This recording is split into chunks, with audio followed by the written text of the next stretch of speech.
بشيرا ونذيرا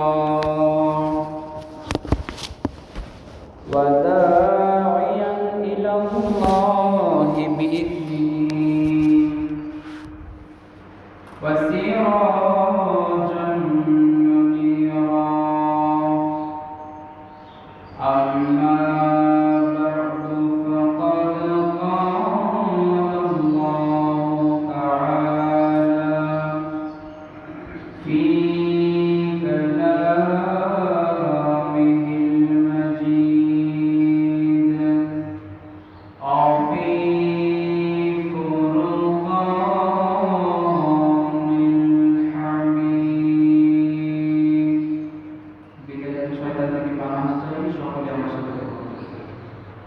أعوذ بالله من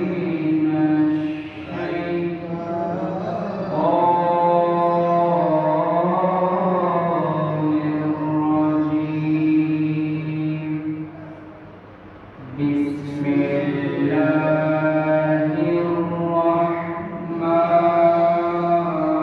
الرحمن الرحيم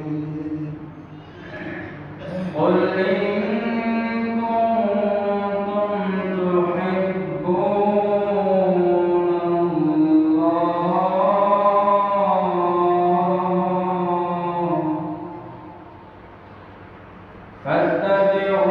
فاتبعوني يحببكم الله ويغفر لكم ذنوبكم الله غفور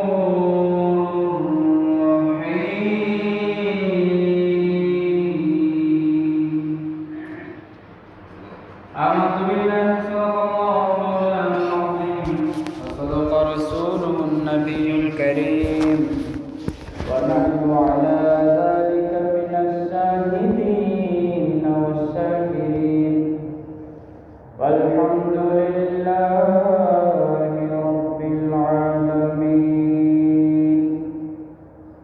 قال الله تعالى في حبيب شانه ومحبوبه ومعشوقه إن الله وملائكته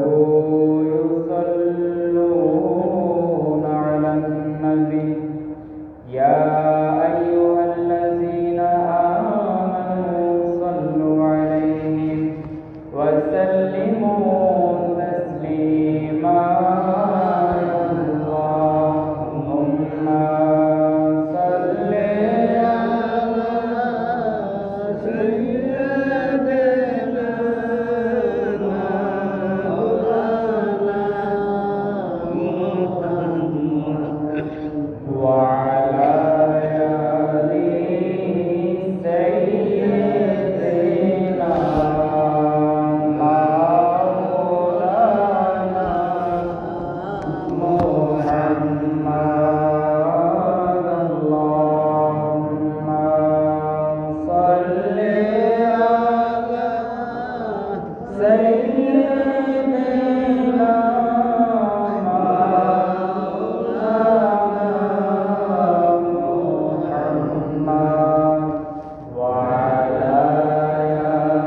যাইবা সোনার মদিনায় আল্লাহুম্মা সাল্লি আলা মুহাম্মাদ সাইয়্যিদিনা মাওলানা মুহাম্মাদ ওয়া আলা আলি সাইয়্যিদিনা মাওলানা মুহাম্মাদ লা ইলাহা ইল্লাল্লাহ লা ইলাহা ইল্লাল্লাহ লা ইলাহা ইল্লাল্লাহ জোরে লা ইলাহা ইল্লাল্লাহ লা ইলাহা ইল্লাল্লাহ লা ইলাহা লা ইলাহা ইল্লাল্লাহ লা ইলাহা লা ইলাহা ইল্লাল্লাহ মুহাম্মাদুর রাসূলুল্লাহ সাল্লাল্লাহু আলাইহি ওয়াসাল্লাম। সবাই আমার দিকে চান, এদিক সেদিক কেউ তাকাবেন না। এখানে আসার তৌফিক দিয়েছেন কে? সব সময় প্রশংসা করব কার? সেই মহান আল্লাহ তাআলার দরবারে শুকরিয়া আদায় করি যিনি আমাদেরকে এখানে আসার তৌফিক দিয়েছেন। সকলে একবার জোরে সোরে বলি আলহামদুলিল্লাহ। সবাই বলি আল্লাহু আকবার কাবীরা আলহামদুলিল্লাহ কাসীরা সুবহানাল্লাহি বুকরাতাও ওয়া আসীলা সুবহানাল্লাহি ওয়া বিহামদিহি আদাদা খালকিহি ওয়া রিদা নাফসিহি ওয়া জিনাত আরশিহি ওয়া মিদাদা কালিমাতিহি। প্রশংসা করলাম কার? মসজিদে আসার সময় প্রশংসা করব কার? নামাজে দাঁড়িয়ে প্রশংসা করব কার? ঘুমানোর সময় প্রশংসা কার? ঘুম থেকে ওঠার সময়, যৌতুক খাওয়ার সময়। যদি আল্লাহর নামে যৌতুক খান নাকি? যৌতুক খাওয়া যাবে? যৌতুক দিয়েছে শয়তান। যৌতুক দিয়েছে কে? আল্লাহ দিয়েছেন আমাদেরকে মোহরানা। আল্লাহ কি দিয়েছেন? মোহরানা। মোহরানা হচ্ছে ফরজ। মোহরানা কি? ফরজ। আর শয়তান দিয়েছে যৌতুক। আল্লাহ আমাদেরকে বাঁচার তৌফিক দান করুন। সবাই বলুন আমিন। প্রিয় ভাই আমার, আপনাদের সামনে আমি পবিত্র কোরআন কারীমের সূরা আলে ইমরানের 31 নম্বর আয়াত তেলাওয়াত করছি। কোরআন মাজিদে আল্লাহ রাব্বুল আলামিন এরকম অসংখ্য আয়াত দিয়েছেন মানুষদের হেদায়েতের জন্য। এজন্য আল্লাহ বলেন হুদাল লিল মুত্তাকিন, এই কোরআনের মধ্যে মুমিনদের জন্য রয়েছে হেদায়েত। বলেন না সুবহানাল্লাহ। মুমিনদের জন্য এতে কি আছে? হেদায়েত। কোরআন অর্থ কি? কোরআন অর্থ কি জানেন? কোরআনের এটা যদি কোফর হামজা যদি এভাবে হয় তাহলে এটার অর্থ দাঁড়ায় যেই কিতাবটা সবচেয়ে বেশি পড়া হয় ওইটাকে বলা হয় কোরআন। ওইটাকে কি বলা হয়? কোরআন। আর যদি কোফর নুন হয়, নুন থেকে যদি হয় তাহলে আর মানে হচ্ছে মিলিত হওয়া। পৃথিবীর যত নবী রাসূল তাদের যত শ্রেষ্ঠ দোয়া, সবগুলো দোয়াকে আল্লাহ তাআলা এই কোরআনুল মাজিদে একত্রিত করেছেন। বলেন সুবহানাল্লাহ। সকল নবীদের দোয়া কোরআনে আছে না নাই? জোরে বলেন আছে না নাই? যেরকম আদম আলাইহিস সালাম কি দোয়া করছে? কোরআনে আছে না? কি দোয়া করছে? ظلمنا أنفسنا وإن لم تغفر لنا وترحمنا لنكونن من الخاسرين বলেন না সুবহানাল্লাহ। আদম আলাইহিস সালাম দোয়া করলেন, আল্লাহ রব্বানা যালামনা আনফুসানা, ও আমাদের পালনকর্তা, আনফুসানা ওয়া ইল্লাম তাগফির লানা ওয়া তারহামনা লানাকুনান্না মিনাল খাসিরিন। ও আল্লাহ, আমরা জুলুম করেছি, নিজেদের প্রতি অন্যায় করেছি, তুমি যদি আমাদেরকে ক্ষমা না করো আমরা ধ্বংস হয়ে যাব। বলেন না সুবহানাল্লাহ। কোরআনে আছে না নাই? আদম নবীর দোয়া কোরআনে আছে, আরেকজন নবী নূহ আলাইহিস সালামের দোয়া কোরআনে আছে। কি দোয়া করেছিলেন নূহ? আল্লাহ বলেন, নূহ আমার কাছে বলেছিল, রব্বি লা তাযার আলাল আরদি মিনাল কাফিরিনা দাইয়ারা। ও আল্লাহ, কাফেরদের একটা ঘর আপনি বাকি রাখবেন না, প্রত্যেকটা কাফেরকে তাদের বাচ্চা সহ আপনি ধ্বংস করে দেন। বলেন না সুবহানাল্লাহ। তাদেরকে ধ্বংস করে দেন। যদি তাদেরকে আপনি বাঁচিয়ে রাখেন, একটাকেও যদি বাঁচিয়ে রাখেন, তাদের ওরসে শুধু কাফের ফুজ্জার আসবে, কোনো মুমিন তাদের থেকে পাবেন না। আল্লাহ সবাইকে ধ্বংস করে দেন। আবার আল্লাহ নবী ইব্রাহিম আলাইহিস সালামের দোয়া কোরআনে আছে না নাই? কি দোয়া করেছে ইব্রাহিম? আল্লাহ বলেন, মুমিনরা শোনো, ইব্রাহিম আমার কাছে কি দোয়া করেছে? রব্বি জাআলনি মুকিমাস সালাতি ওয়া মিন যুররিয়্যাতি রব্বানা ওয়া তাকাব্বাল দুআ।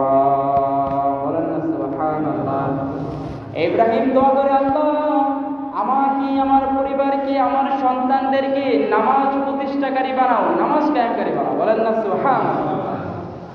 এরপরে আরেকজন নবী হযরত ঈসা আলাইহিস সালাম, ওনার দোয়াও কোরআনে আছে না নাই? কি দোয়া করছে আল্লাহর কাছে? খ্রিস্টানরা কয় আমরা ঈসা আলাইহিস সালামের অনুসরণ করি। তারা মুখটা বলে ঠিক, কিন্তু ঈসা আলাইহিস সালাম আল্লাহর কাছে কি দোয়া করতেন এটা খ্রিস্টানরা জানে না। আর আল্লাহ তাআলা কোরআনুল কারীমের মাধ্যমে আমাদেরকে জানিয়েছেন যে ঈসা আলাইহিস সালাম আল্লাহর কাছে কি দোয়া করতেন। কি দোয়া করতেন? আল্লাহ বলেন, শোনো, ইন তুআযিবহুম ফাইন্নাহুম ইবাদুক ওয়া ইন তাগফির লাহুম ফাইন্নাকা আনতাল আজিজুল হাকীম। বলেন আল্লাহু আকবার।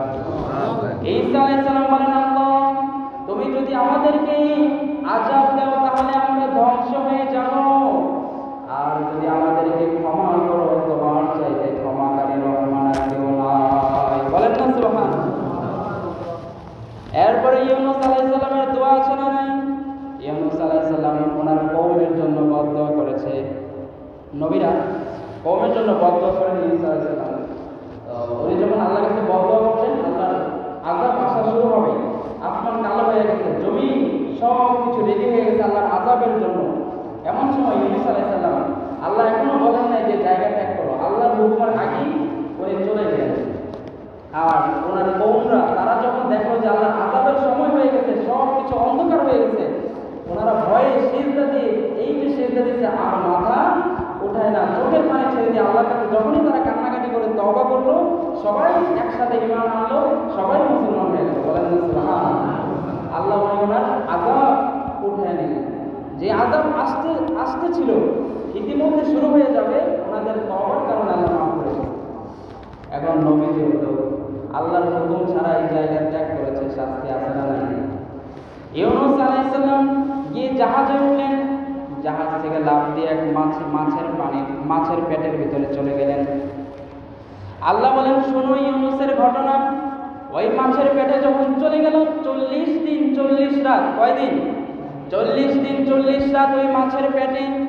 ওই রাতের অন্ধকার, পানির নিচের অন্ধকার, মাছের পেটের অন্ধকার, তিনটা অন্ধকার থেকে ইউনূস আমাকে ডাকে, লা ইলাহা ইল্লা আনতা সুবহানাকা ইন্নী কুনতু মিনাল যালিমিন। বলেন না সুবহানাল্লাহ। ইউনূস আমাকে ডাকে, আল্লাহ আমি নিজের প্রতি জুলুম করেছি, তুমি ছাড়া আমাকে উদ্ধার করার আর কেউ নাই। ইউনুস আমার কাছে ডাকে। আল্লাহ বলেন মুমিনটা শুনে রাখো, ফাস্তাজাবনা লাহু ওয়া নাজ্জাইনাহু মিনাল গাম্মি ওয়া কাযালিকা নুনজিল মুমিনিন। ওই ইউনুসকে আমি উদ্ধার করেছিলাম, যারা বলেন না সুবহানাল্লাহ। ইউনুসকে আমি যেভাবে উদ্ধার করেছিলাম, এখনো যদি কেউ বিপদে পড়ে আমাকে ডাকে, আমি আল্লাহ এখনো তাকে উদ্ধার করব। বলেন না সুবহানাল্লাহ। যেভাবে ইউনুসকে উদ্ধার করেছি, মুমিনটা যখনই বিপদে পড়ে আমাকে ডাকে, উদ্ধার করে কে? জোরে বলেন, উদ্ধার করে কে? আল্লাহ বলেন আমাকে যখন ডাক দিবে আমি মুমিনের ডাকে সাড়া দিব। এজন্য ইউনুসের ডাকে সাড়া দিয়েছিলাম। কিন্তু ফেরাউনও বিপদে পড়ছে, পরে কি পড়ে নাই? কাফের যখন বিপদে পড়ে আমাকে ডাকে, কাফেরের ডাকে সাড়া দেই না। আল্লাহ বলেন ফেরাউন বিপদে পড়ে গেছে, বিপদে পড়ে এবার বলতেছে ফালাম্মা আদরাকাহুল গারক ক্বালা মান যানাহু লা ইলাহা ইল্লাল্লাযী আমানাত বিহি বানু ইসরাঈলা ওয়া আনা মিনাল মুসলিমিন।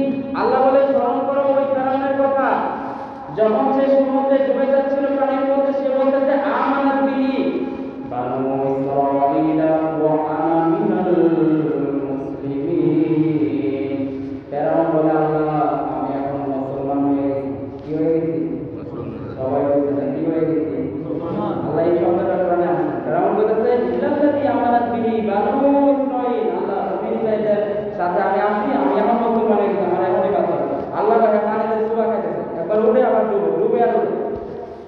তখন ফেরাউন বলতেছে আমানতু বিরাব্বিল আলামিন, আল্লাহ আমি তোমার প্রতি ঈমান আনলাম। আল্লাহ কোনো জবাব দেয় না। ফেরাউন বলে আমানতু বিরাব্বি মূসা ওয়া হারুন, আল্লাহ আমি মূসা এবং হারুনের রবের প্রতি ঈমান এনেছি। এবার আল্লাহ বলেন শুনো তখন আমি তাকে কি উত্তর দিয়েছিলাম? আমরা বললাম আল্লাহ আপনি তাকে কি উত্তর দিয়েছিলেন? আল্লাহ বলেন তাকে উত্তর দিয়েছিলাম আল্লাহ ওয়া ক্বাদ আসাইতা ক্বাবলু ওয়া কুনতা মিনাল মুফসিদিন। বলেন সুবহানাল্লাহ। এখন তুমি ঈমানের দাবি করছো, এখন বলছো তুমি ঈমান এনেছো, এখন তুমি ঈমানের দাবি করছো, তুমি বলছো তুমি মুসলমান হয়ে গেছো, কিন্তু এর আগে তো তুমি জালেমদের অন্তর্ভুক্ত ছিলা। আমার মুমিনদের প্রতি তুমি জুলুম করেছো, অন্যায় করেছো, শত শত বাচ্চাকে তুমি হত্যা করেছো। তোমার আজকে আমি তোমাকে ক্ষমা করব না। শুধু তাই নয়, আল্লাহ বলেন তোমার জন্য শাস্তি আমার কাছে আছে। আমরা বললাম আল্লাহ তাকে আপনি কি শাস্তি দিলেন? এই কথা আল্লাহ কোরআনে বলেন ফাল-ইয়াউমা নুনাজ্জিকা বিবাদানিকা লিতাকুনা লিমান খালফাকা আয়া। কিয়ামত পর্যন্ত তার লাশটা আমি সংরক্ষণ করে রেখে দিব। বলেন না সুবহানাল্লাহ। এখনো আছে না নাই? এখনো আছে না নাই? ফেরাউনের লাশটা এখনো মিশরের জাদুঘরে আছে। আল্লাহ বলেন নতুন যারা ফেরাউন হইতে চেষ্টা করবে, তোরা ফেরাউনের লাশ দেখে তোরা এখান থেকে শিক্ষা নে। আল্লাহ বলেন আমি মুমিনের ডাকে সাড়া দেই, কাফের যখন ডাকে তার ডাকে আমি সাড়া দেই না। আমরা বললাম আল্লাহ আপনাকে আমরা কখন ডাকবো? দিনে ডাকবো নাকি দুপুরে ডাকবো, রাতে ডাকবো নাকি বিকালে ডাকবো? ও আল্লাহ আমাদেরকে সময় বলেছে। আল্লাহ বলেন শোনো আমাকে কখন ডাকবা।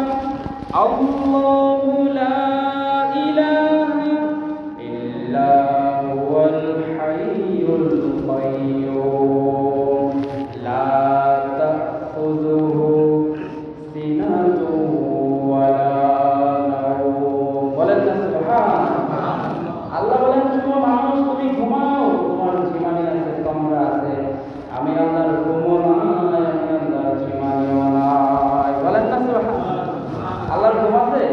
ঘুম নাই, জীবনে আল্লাহ তোমার ডাকে সাড়া দেওয়ার জন্য 24 ঘন্টা সব সময় মাথা আছে। বলেন না সুবহানাল্লাহ। আমরা বললাম আল্লাহ আমরা আপনাকে কিভাবে ডাকবো? আল্লাহ বলেন নামাজের মাধ্যমে ডাকো। কিসের মাধ্যমে? নামাজের মাধ্যমে, ধৈর্য এবং সালাতের মাধ্যমে আমাকে ডাকো। নবী সাল্লাল্লাহু আলাইহি ওয়াসাল্লামকে একজন সাহাবী জিজ্ঞেস করলেন ইয়া রাসূলুল্লাহ ইয়া হাবিবাল্লাহ, বান্দা কখন আল্লাহর সবচেয়ে নিকটবর্তী হয়? নবী সাল্লাল্লাহু আলাইহি ওয়াসাল্লাম বলেন সে যখন নামাজে দাঁড়ায় তখন সে আল্লাহর সবচেয়ে নিকটবর্তী হয়। সাহাবীরা জিজ্ঞেস করলেন ইয়া রাসূলুল্লাহ আল্লাহর সবচেয়ে কাছে একদম নিকট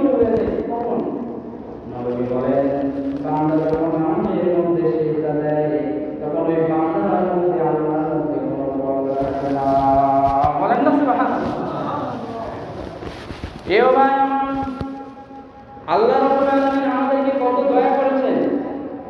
হিন্দুরা পেয়েছে ভগবান, হিন্দুরা কি পেয়েছে? হিন্দুরা পেয়েছে ভগবান, খ্রিস্টানরা পেয়েছে গড, আমরা পেয়েছি আল্লাহর আসল নাম। আল্লাহর আসল নাম কি? আল্লাহর আসল নাম আল্লাহ। আল্লাহর আসল নাম কি? আমরা বললাম আল্লাহ আপনার পরিচয় কি? আপনার আসল নাম কি, পরিচয় কি? আল্লাহ বলে শোনো আমাকে, قل هو الله أحد الله الصمد لم يلد ولم يولد ولم يكن له كفوا أحد। ভাই আমার আল্লাহ তাআলা উনি ওনার পরিচয় নিজেই দিয়ে দিলেন। আবার আল্লাহ তাআলা বলেন বেশি বেশি কোরআন তেলাওয়াত করো, ওয়াতলু আলাইহিম নাবা ইব্রাহিম, বেশি বেশি তোমরা কোরআন তেলাওয়াত করো। আমরা বললাম আল্লাহ কোরআন তেলাওয়াত কিভাবে করব? আল্লাহ বলেন ওয়ারাত্তিলিল কুরআনা তারতিলা, কোরআনটা সহি শুদ্ধভাবে পড়ো। কোরআনটা তোমরা কণ্ঠ দিয়ে, সুন্দর কণ্ঠ দিয়ে, যা যত কণ্ঠ আছে কণ্ঠ লাগিয়ে, দিল লাগিয়ে তোমরা কোরআন তেলাওয়াত করো। যদি তোমাদের কণ্ঠ নাও থাকে, কমসে কম কোরআনটা তোমরা সহি শুদ্ধভাবে কোরআনটা তেলাওয়াত করো। বলেন না সুবহানাল্লাহ। আমরা বললাম আল্লাহ কোরআনের কোন জায়গা থেকে তেলাওয়াত করব? কোন সূরা তেলাওয়াত করলে আপনি খুশি হবেন? কোরআনের কোন জায়গা থেকে তেলাওয়াত করব? আল্লাহ বলেন শোনো, ফাকরাউ মা তায়াসসারা মিনাল কুরআন। ও বান্দা, যে জায়গা কোরআনুল কারীমের, যে জায়গা তোমার কাছে সহজ লাগে, ওই জায়গাটায় তুমি তেলাওয়াত করো, মহান আল্লাহ খুশি হয়ে যাবে। বলেন না সুবহানাল্লাহ। যে জায়গা সহজ লাগে ওইখান থেকে পড়ো। আমরা বললাম আল্লাহ এক একটা আয়াতে কয়টা নেকি? আল্লাহ বলেন যে একটা হরফ তুমি পড়ো, একটা হরফে 10টা নেকি। একটা হরফে কয়টা? আলিফ লাম মিম।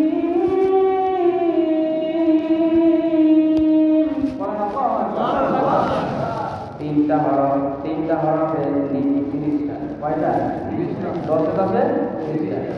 আবার নবী বলেন এই তেলাওয়াতটা যদি রমজান মাসে করো, কোন মাসে? যদি রমজান মাসে করো, একটা হরফে 70টা নেকি। বলেন না একটা হরফে 70টা। এই ভাই আমার আল্লাহ রাব্বুল আলামিন বলেন এই কোরআন তোমাদের জন্য আছে, কোরআনের শিফা। কোরআনে কি আছে? শিফা আছে, রোগ থেকে মুক্তি আছে, বিপদ থেকে বাঁচার দোয়া আছে না নাই? আমরা বললাম আল্লাহ কোরআনের মধ্যে কি শিফা আছে যেটা পড়লে আমাদের উপকার হবে? আল্লাহ বলেন কোরআনুল কারীমে এমন একটা সূরা আছে, এই সূরাটা যদি তোমরা তোমাদের ঘরে পড়ো, তোমাদের ঘরের মধ্যে আসমান থেকে রহমতের ফেরেশতারা তোমাদের ঘর পাহারা দিবে। বলেন না সুবহানাল্লাহ। সাহাবী উসাইদ ইবনে হুযাইর রাদিয়াল্লাহু আনহু, বুখারীর হাদিস, উনি ঘরের মধ্যে সূরা বাকারা তেলাওয়াত করতেন। কি সূরা?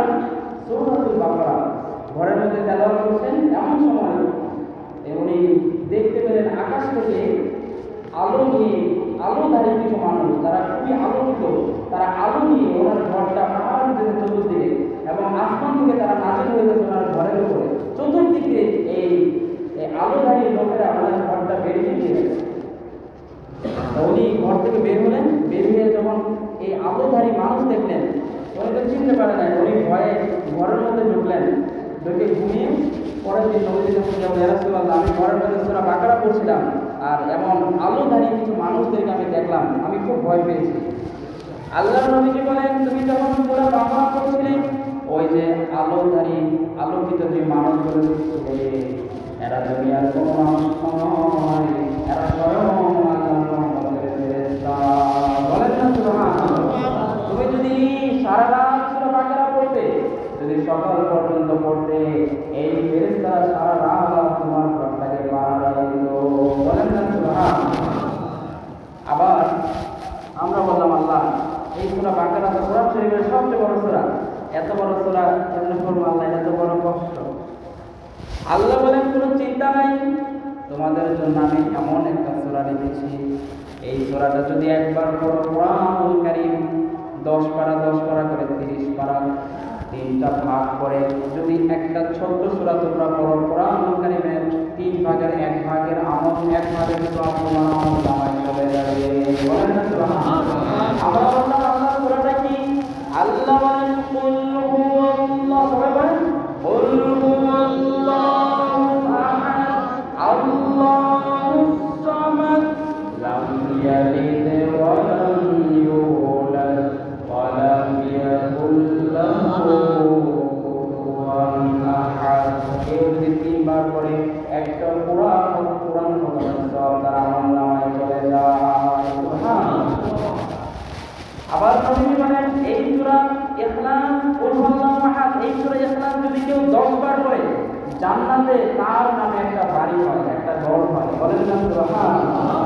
আমরা কতগুলো মানুষ করছি, জান্নাতে ঘর আছে না নাই? প্রিয় ভাই আমার, কমসে কম এই সূরা ইখলাসটা আমাদের আমল করা উচিত। এই সূরার ফজিলত খুব বেশি। বুখারীর বর্ণনা এক সাহাবী বলতেন, আনাস রাদিয়াল্লাহু তাআলা থেকে বর্ণিত, বুখারীর 774 নম্বর হাদিস। আনাস থেকে বর্ণিত, তিনি বলেন এক সাহাবী ইমামতি করছেন, প্রত্যেক রাকাতে খালি সূরা ইখলাস পড়েন। এই পড়ে আল্লাহু আহাদ আল্লাহুস সামাদ লাম ইয়ালিদ ওয়া লাম ইউলাদ ওয়া লাম ইয়াকুল লাহু কুফুয়ান আহাদ। এই নামাজের দুইবার সূরা মিলায়, তো যখনই পড়ে জোহরও মিলায়, আবার যখন আসর তখনও মিলায়, এশার মাগরিব প্রত্যেক নামাজে সূরা খালি ইখলাস মিলায়। আর আমি যদি আপনাদের প্রত্যেক নামাজে যদি খালি সূরা ইখলাস করি, তখন কি রে ভাই, কি হুজুর খালি সূরা কুল আল্লাহ পড়ে, কথা বলেন ঠিক কিনা? এই সাহাবী খালি সূরা ইখলাস করে, খালি কুল আল্লাহ পড়ে। নবীজির কাছে বিচার গেল, নবীজি ডাকতে বলে, সাহাবী তুমি কি আর অন্য কোনো সূরা পারো না? সাহাবী বলে পারি। তাহলে অন্য কোনো সূরা কেন পড়ো না, খালি কেন সূরা ইখলাস পড়ো? সাহাবী বলেন, ইয়া রাসূলুল্লাহ, আমার যদি চাকরি চলে যায়, মন্দিরের চাকরি চলে যায়, তারপর আমি সূরা ইখলাস তেলাওয়াত করা বন্ধ করব না। এই সূরাকে আমি ভালোবাসি, কারণ এই সূরার মধ্যে আল্লাহ নিজের বর্ণনা দিয়েছেন। বলেন না সুবহানাল্লাহ। এই সূরাকে আমি ভালোবাসি, এই জন্য আমি নামাজে সূরা পড়বই পড়ব, অন্য কোনো সূরা না, আমি এটা খুব ভালোবাসি। আল্লাহ জিবরাইলকে পাঠিয়ে দিলেন। জিবরাইল এসে বলে, ইয়া রাসূলুল্লাহ, ইয়া হাবিবাল্লাহ, আপনার সাহাবী সূরা ইখলাসকে ভালোবাসে, আপনি জানিয়ে দেন মহান আল্লাহ ওই সাহাবীকে ভালোবাসে। বলেন না সুবহানাল্লাহ।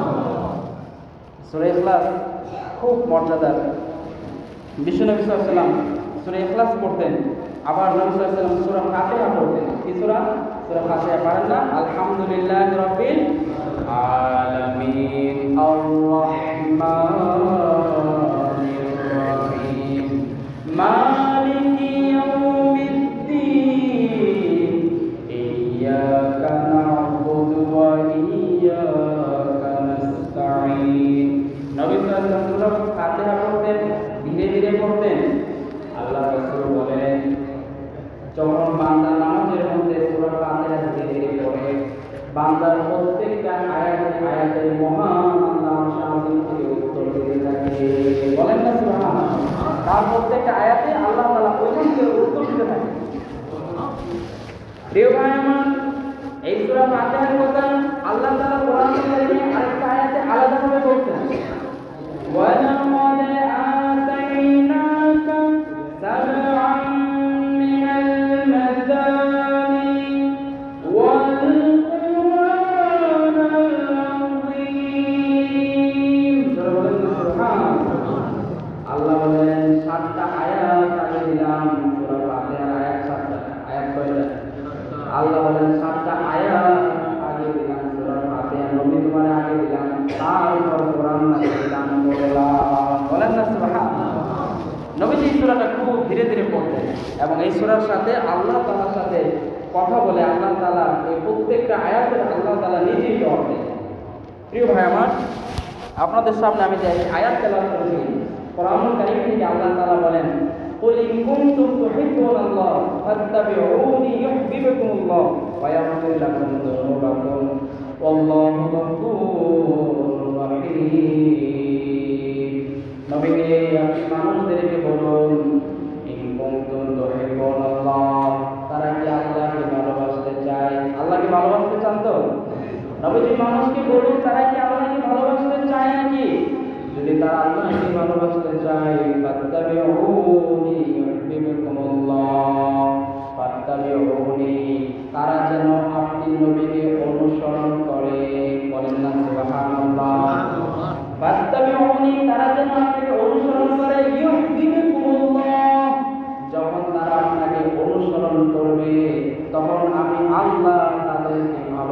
শুরু করে দিব। বলেন না সুবহানাল্লাহ। ওয়ায়াগফির লাকুম যুনুবাকুম, তাদের জীবনের গুনাহ মাফ করে দিব। আল্লাহু গফুরুর রহিম।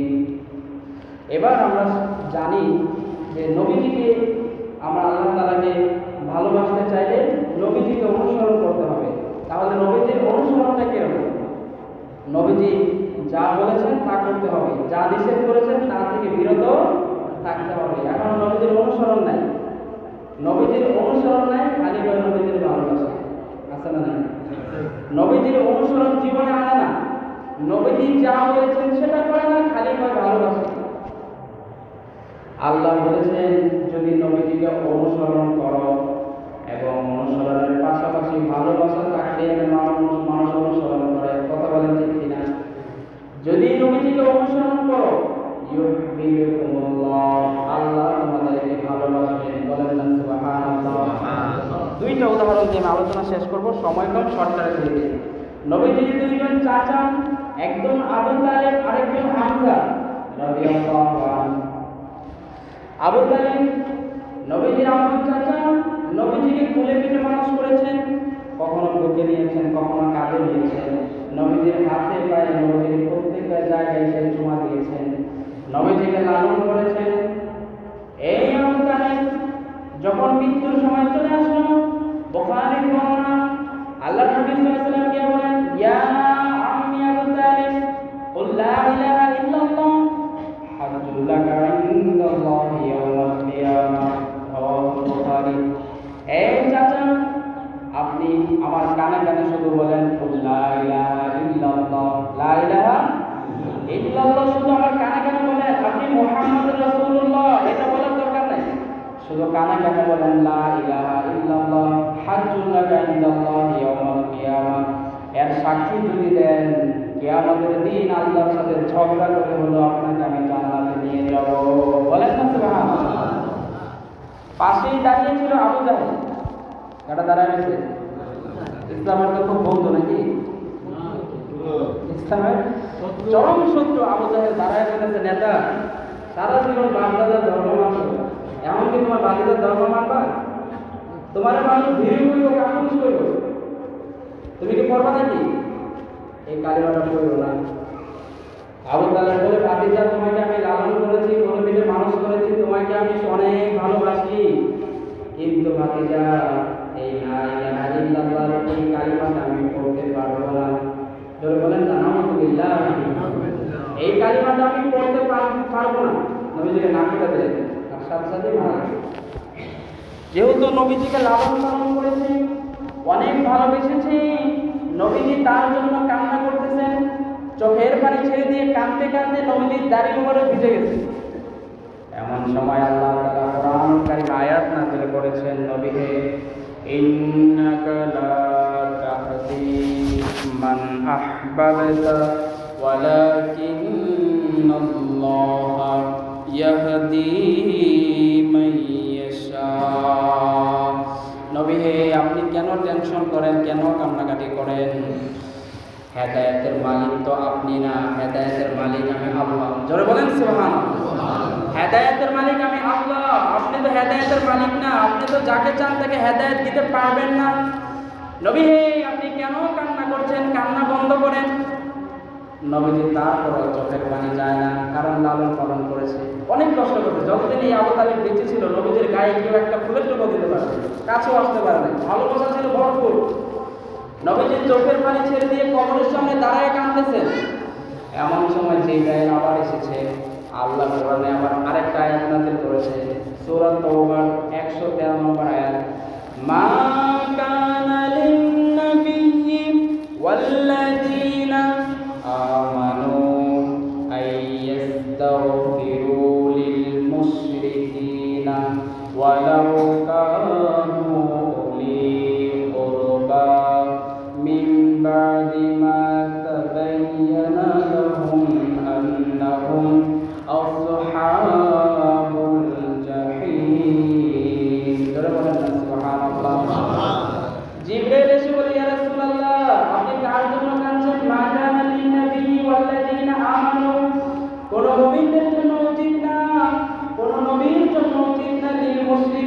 মুশরিকদের জন্য কান্না করা, মুশরিকদের জন্য কান্না করা কোনো মুমিনের উচিত না, কোনো মুমিনের উচিত না। নবী আপনি আপনার হাত নামায়া দেন, উলি কুরবা, যদি সে আপনার নিকট আত্মীয় হয় তারপর আপনি চোখের পানি ছেড়ে দিয়ে তার জন্য আল্লাহর কাছে ক্ষমা চাইতে পারেন না। নবীজিকে আল্লাহ নিষেধ করেছেন হাত নামান, আপনি তার জন্য হাত উঠায়েন না। এবার নবীজি হাত উঠায় দিলেন, কিন্তু আবু তালেবের প্রত্যেকটা শরীরের প্রত্যেকটা জায়গায় নবীর শরীরের কাজ হয়েছে। এই জন্য আল্লাহ তাআলা তাকে সবচেয়ে ভয়ঙ্কর শাস্তি না দিয়া সবচেয়ে ছোট একটা শাস্তি, যে তার পায়ের নিচে আগুনের কয়লা রাখা হবে। আবার কোনো কোনো বর্ণনায় যে আগুনের জুতা বা আগুনের ফিতা তার পায়ের মধ্যে থাকবে। এই তাপে তার মাথার মগজ পর্যন্ত টকবক করতে থাকবে। আচ্ছা বলেন তো, আবু তালেবের ভালোবাসা ছিল কি ছিল না? সবাই বলছে না, ভালোবাসা ছিল কি ছিল না? নবীর অনুসরণ ছিল, অনুসরণ ছিল না। আরেকজন ব্যক্তি, তার নাম আমির হামজা, নবীজির এনিও নবীর চাচা। নবীজিকে আবু জাহেল অনেক আঘাত করেছে। আমির হামজা যখন এই কথা জানলেন, সে আবার গিয়ে আবু জাহেলকে, নবীজিকে যেভাবে আঘাত করেছে সেও আবু জাহেলকে এইভাবে রক্তাক্ত করেছে। ডাক দিয়ে বলে, ভাতিজা মুহাম্মদ তোমাকে যেভাবে মেরেছে আমি তাকে সেভাবে মারছি, তুমি কি খুশি হয়েছো নাকি? আল্লাহর নবী ডাক দিয়ে বলে, চাচা এরকম আবু জাহেল শত শত হাজার হাজার মেরে যদি আপনি প্রতিশোধ নেন, প্রতিশোধে আমি মুহাম্মদ খুশি না। ও চাচা, আমি যে কালিমা নিয়ে এসেছি, এই কালিমাটা যদি করেন আমার চাইতে খুশি আর কেউ হবে না। বলেন না সুবহানাল্লাহ। আমির হামজা বলে, ঠিক আছে, তোমার চরিত্র তো আমি আগে থেকেই জানি, তোমাকে তো আমি আগে থেকেই ভালোবাসি। যদি তুমি প্রতিশোধে খুশি না হও, তোমার কালিমা পড়লে যদি খুশি হও, এখনই আমাকে পড়ায়া দেও লা ইলাহা ইল্লাল্লাহু মুহাম্মাদুর রাসূলুল্লাহ। আমির হামজা আল্লাহর জান্নাতি আর আবু তালেব জাহান্নামী। কথা বলেন ঠিক কিনা? আমির হামজার ভিতরে ছিল অনুসরণ এবং ভালোবাসা, আর আবু তালেব খালি মুখে খালি কয় ভালোবাসি। কি কয়? ভালোবাসি। কথা বলতে ঠিক, কিন্তু নবীজির অনুসরণ করে নাই। কি করে নাই? অনুসরণ করে নাই। এই জন্য ভাইরা আমার, ভালোবাসতে হবে এবং নবীজির